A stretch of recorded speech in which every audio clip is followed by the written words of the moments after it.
क्या multiverse real है? हाँ, रियल है, पर आप देख नहीं सकते। आप अभी किसी दूसरे यूनिवर्स में भी हो और आपके जैसे कई और भी इंसान हैं, बट डिफरेंट यूनिवर्सेस से ऐसी रियलिटी जिसके रास्ते हमारे आसपास हमेशा अलग अलग डायमेंशंस में बहते रहते हैं। ऐसे पोर्टल्स जो अभी भी इस वक्त आपके आसपास होंगे, जिनके जरिए आप डिफरेंट रियलिटी वाले यूनिवर्स में जा सकते हैं, जहां आपकी इनफाइनाइट नंबर्स ऑफ कॉपीज होंगे। लेकिन इन मल्टीवर्स पोर्टल के इतना करीब होने के बावजूद भी हम इन मल्टीवर्स के रास्तों को देख नहीं पाते। पर क्यों? वेल देखो, जो इन रास्तों को खोजकर उनके पार चले जाते हैं ना, वो कभी भी अपने ब्रह्मांड में वापस नहीं आ पाते और मल्टीवर्स के इन्फिनिटी में खो जाते हैं। पर आखिर मल्टीवर्स की रियलिटी क्या है? और मल्टीवर्स के वे कौन से रास्ते हैं जो हमारे आसपास हमेशा रहते हैं और हम उन्हें क्यों नहीं देख पाते हैं? तो हेलो, आपका डिफाइन वर्ल्ड में स्वागत है और चलिए शुरू करते हैं एक और नए एपिसोड को। दोस्तों, कभी कभी जब मैं अपनी दुनिया के बारे में सोचता हूँ तो मन में कई ऐसे सवाल उठते हैं कि जो हम देख रहे हैं वो रियलिटी है? क्या एक भ्रम है? क्या जो कुछ हमारे सामने है वही अंतिम सत्य है? हमारी ये दुनिया, ये यूनिवर्स क्या सिर्फ एक है? या हो सकता है कि हर पल हर निर्णय के साथ नई नई वास्तविकताएं बनती जा रही हो। फॉर एग्जाम्पल, 4th सेंचुरी में ग्रीक फिलोसफर्स मानते थे कि पृथ्वी ही यूनिवर्स का केंद्र है एंड ब्रह्मांड के सारे तारे और ग्रह पृथ्वी के चारों ओर घूमते हैं। सदियों तक ये सच्चाई को मानते हुए लोग जिया करते थे और अपने अंतिम समय में भी उनके लिए यही सच्चाई थी कि हमारी दुनिया सीमित है और इसके बाहर कुछ भी एग्जिस्ट नहीं करता। लेकिन सन 1543 में निकोलस कोपरनिकस ने इस सोच को बदल दिया। उन्होंने बताया कि धरती नहीं बल्कि सूरज यूनिवर्स का केंद्र है। ये एक रेवोल्यूशनरी आइडिया था जिसने हमारी समझ को पूरी तरीके से बदल दिया था। पर इस आइडिया को सच्चाई की तरह सबसे पहले देखा सर गैलीलियो गैलीले ने, जिसने सन 1610 में अपनी बालकनी में बैठे हुए खुद के बनाए हुए टेलीस्कोप से जुपिटर के चारों ओर घूमते मून को देखा था।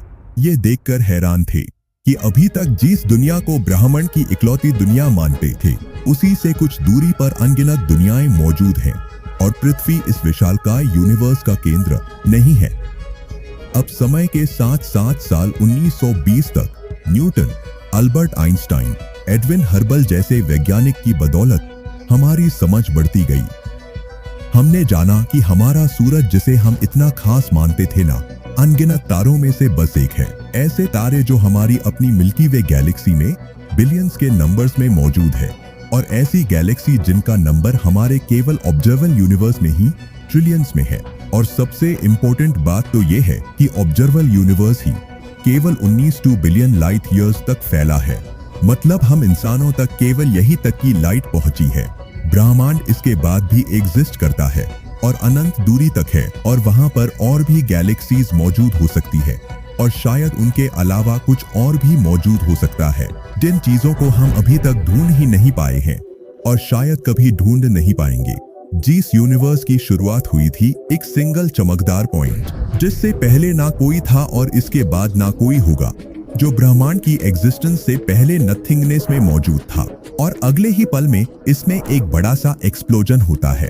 अभी से साइंटिफिक टर्म एक एक्सप्लोजन कहना सही भी है या नहीं, ये आज भी एक डिबेट का मुद्दा है। पर दोस्तों, इसी धमाके के बाद time, space, matter and energy के साथ साथ हमारे इस ब्रह्मांड की उत्पत्ति हुई थी। इस थियरी को सबसे पहले साल 1927 में जॉर्जस लेम्थरे ने पब्लिश किया। लेकिन सवाल ये उठता है कि क्या ये बिग बैंग केवल एक बार हुआ था या फिर ऐसे और भी विस्फोट हुए होंगे जिन्होंने अन्य यूनिवर्स को जन्म दिया हो?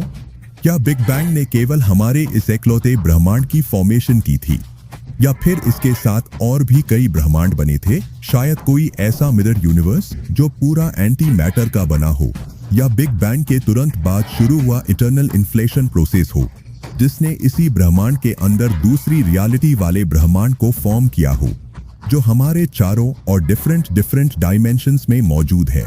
और दोस्तों, इसी को कहा जाता है द डॉटर यूनिवर्स।